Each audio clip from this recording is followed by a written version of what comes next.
Happy New Year! This is János, Real World Audio, and you might have been wondering what has been happening, why haven't I made any videos, and you are quite right to think that when I start making my videos, it will be really fantastic, really huge. I have something to share with you, and that something is not just Machiko. She has just finished eating something, little surprise, and there is Kintaro. He's joining us for this session, and it will be absolutely special, because now I am here in their bedroom. This is the cat's room, and this is where I have the void pipes set up, the bigger ones with the cube audio drivers and the folded pipes, and of course the freshly reupholstered massage table with Machiko, because that's for the cats, of course. That's where they love to sleep. However, the really big news here is right here on the floor. What is that? That's a FedEx sticker on it. And yes, that came from FedEx, or it was delivered by FedEx. It was not an easy delivery. And now just a little plug-in for our changing times. Because now what I've been experiencing is that our world has started to become a little bit like an utopia. We have more and more computer services, more and more computerized systems. When you order something, it's getting a lot less human interaction and a lot more interaction from agents, AI agents. So that's what happened with my FedEx delivery as well, is that someone special sent this package to me. And I will draw out the suspense here. And I've been waiting for the package, so he emailed me the tracking number last Wednesday, and I checked with FedEx, and I asked FedEx right away, or I wanted to ask them to keep the delivery at the FedEx central location, because delivery was for Friday between 10 and 2 p.m. and at that time I work, so I just wanted to pick it up from FedEx. And it said, I'm sorry, the delivery management service is not available at the moment. So I did that on Thursday. So I reserved it on Thursday, and it said that your package is marked that it will be held at FedEx location. And next day, Friday noon, I got a text from FedEx that they tried to deliver and they couldn't because I wasn't home. And at the same time, it already shows that over 12 hours ago, before the delivery request, I have requested that they hold it. And guess what? On the note from the driver, it showed that he got the request to hold the package after he made the delivery attempt. So apparently there's a breakdown of communication within FedEx. And of course, right away I tried to call them up to make sure, like, where is my package? Because I tried to track it online and there's no information. You cannot get any information whatsoever, because yes, they have information you're tracking, but it's not up to date. And it just said delivery attempt was made, we will try to redeliver. However, I had a request to have it hold at the facility, so I had no idea where it is and why they are trying to redeliver it. And I tried asking FedEx, and of course FedEx chat line, there's only the AI agent, and when I try to call them on the phone, you cannot reach a living person calling FedEx. And I left my phone number, so they called me back. And guess what? They called me back 2 days later. So this was on Friday, and they called me back on Monday, and they have already made an additional delivery attempt on Monday. And then actually the person on the line was super helpful, super friendly, and she said that she marked it as made sure that they will not try to redeliver, they will hold it at the facility. And so the living people at FedEx, they are super helpful. And then I went to their main office by the airport, and they confirmed that they are going to hold it there once the driver gets back with it. And however, long story short, next day after work I could pick it up. This was this Tuesday. And why I am doing all of this and drawing out the suspense is just to share with you that we have this new era where AI is taking I wanted to say taking over, but no, AI is not taking over. Just big companies are using AI services more and more, and frankly they are shit. And I had multiple instances with FedEx, and also not just FedEx but other big companies, I work in life sciences, and they're like talking to life science companies. You also get the same nonsense, and it's just like super painful. It's next to impossible to get in touch with a human person, a human representative who knows how to answer your questions. We are going through a painful phase where companies are letting employees go and replacing them with AI chatbots, which cannot do anything beyond basic functionality. So if there's no problem with your delivery, you can ask when it's going to get delivered. It says sometime today, but what problem do you have? They don't have any options and anything to say. So that was the long story short. So then I received my package on Tuesday night, and sadly I have not had a chance to look into it since I had a really hellish week at work. But fortunately this is already the weekend, so that's over, that's behind us. And I just made an incision with that scissor on the box, and I haven't looked inside yet. We are going to do that all together. And what is in this box? Why am I making such a fuss about opening up this box? That's because this box is the most special unpackaging video ever made in the history of audio. Yes, I'm going to say that again. This will be the most epic video in the history of unboxing videos. And part of the epic nature, it's going to take multiple videos to do this unboxing. And why am I doing that? Most often when you are unboxing something, when someone makes a video, maybe they have an old Quicksilver amplifier, right? And they unbox it. Oh, I got an amp from eBay and it looks epic. By the way, you might recognize this is the amplifier that I showed in or talked about on my last videos at the end of the year, last year, and it's been in a really sorry shape. It's been like really rusty, and what I did is that I repainted it. So this is painted with rust converter, and I think it looks absolutely epic. I'm not sure how the lights are on it, but it's absolutely gorgeous looking, and it sounds absolutely epic as well. And yep, that's one thing.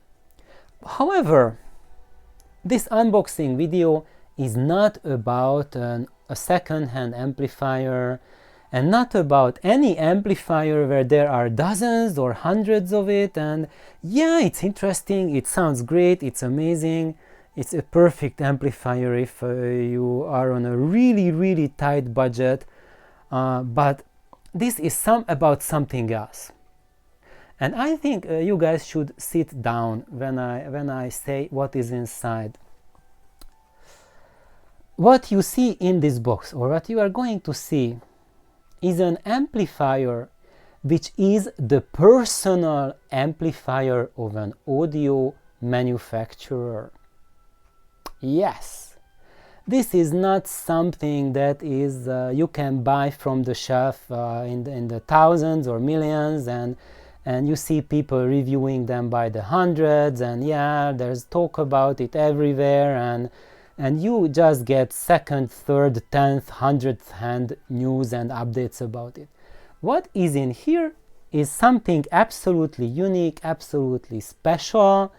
It's the next generation, next version amplifier that no one can buy yet, because this is a special baby, and it came from Mount Shasta. It is very unusual for my channel because it's a solid state amplifier. And right now I'm not going to name the name of the company, the name of the amplifier. I will let you in the comments guess what this amplifier is. And in the next video we are going to unveil it. However, I don't want you to be disappointed in this video too much. So what we are going to do, I'm going to open up the box because I am super curious as well. So let's open it up together. What do we have inside? Oh my god. Yes. Oh, look at those gorgeous heat sinks at the back. You see? And you see the RCA jacks. Right channel, left channel. They are not squeezed together, right? But they are left side, right side. There's a logical arrangement to them that follows functionality. And indeed, this very special person whose creation this amplifier is, what he shared with me, that what he did with this amplifier, he thinks this is the most that can be done with solid state technology. And he's an absolutely amazing designer, and possibly, this is my personal opinion, but it very might well be more than just my personal opinion, he is most likely the best solid state audio designer who is alive today. And yes, this is my personal opinion, and I will hold out strong with this opinion. And why some of you know who he is, those who watch my channel, you will find out possibly from my previous videos. You will have a hint about his identity. And why he is not that well known in bigger circles is because he is keeping his amplifiers affordable.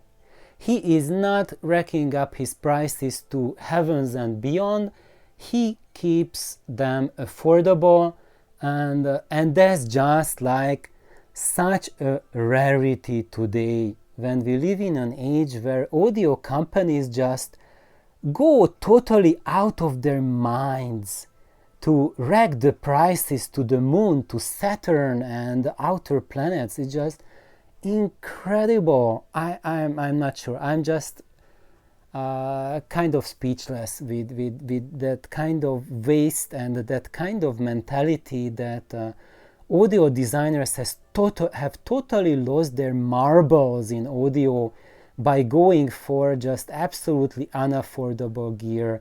What is a lot more challenging and a lot more meaningful is to design an amplifier which, yes, it's not for free, but it does have value, so that an average person, and yes, I'm here in the USA, in the United States, so like an average person in the USA can purchase this amplifier and they will be fine. So if you live here, you can buy it. And yes, he's an American manufacturer. And so that's what's so special about it. And one more hint for all of you is that this is a solid state, a MOSFET amplifier, and it's a low output amp. It is 25 watts into 8 ohms and 12 watts into 4 ohms. And yes, it's a current output solid state amplifier, so it's not like the vast majority of them which are voltage output. So it means that if you have like put out 25 watts into 8 ohms and into 4 ohms, you will get 50 watts, into 2 ohms 100 watts, in case that amplifier has really beefy parts and beefy transformers. With here, this is like the current output. You lower the impedance, it lowers the output as well. And you would scratch your head, why would he do such a thing? And one thing that I can answer right now is that what kind of devices are current output? Vacuum tubes. So this is a solid state amp, but its mode of operation is like a vacuum tube amplifier. So it is a current output with voltage feedback. And yeah, it will be something really special, and this will be a series of unboxing videos. So I'm going to show you what the amp looks like, and not just from the outside. We are going to have a look at the inside. I'm going to spend a lot of time listening to it, months and months and months, and I'm going to share what I experience, what I hear with these void pipes, with the cube audio driver, with my Alnico driver pipes. I'm going to bring it downstairs to hear how he likes the voice of Lancelot. I will try other speakers as well, and we'll share my impressions. And also, my friend, he asked me to also go into it and tweak it. So I will be tweaking it and doing Stu's mods on it. Those of you who don't know who Stu was, he was Stu Ono. He was my mentor, and he was really famous for his tweaks that he did with amplifiers. And yes, he did really special tweaks on the first generation version of this amp. And yes, the first generation of this amp, tweaked by my mentor, is the only solid state amplifier that I approve of in the history of all solid state amplifiers. So the grandfather of this amplifier is pretty much the only amp that I let into my home and listened to it for months and months, and I was just as happy with it as I am with my own amplifiers. And possibly I think that just says something, and that's why when he asked me, János, would you be János, what do you think? Would you like to hear how's my latest baby sounds? And I said, sure. I'm really curious, especially because he told me that I don't want to reveal his name just yet. I want you guys to be guessing and trying to find out what amplifier this is. So yeah, so we are all super curious how this amplifier will be. And by the way, the first version of this amp was 50 watt per channel, and now this is 25 watts per channel. So thank you all for tuning in. This was János, this was Real World Audio, and I think I have done a terrific job of putting my cats to sleep. Oh no, Kintaro is still awake. And he says, have a wonderful day, have a wonderful night. Thank you for checking in, and we'll have more. Bye bye.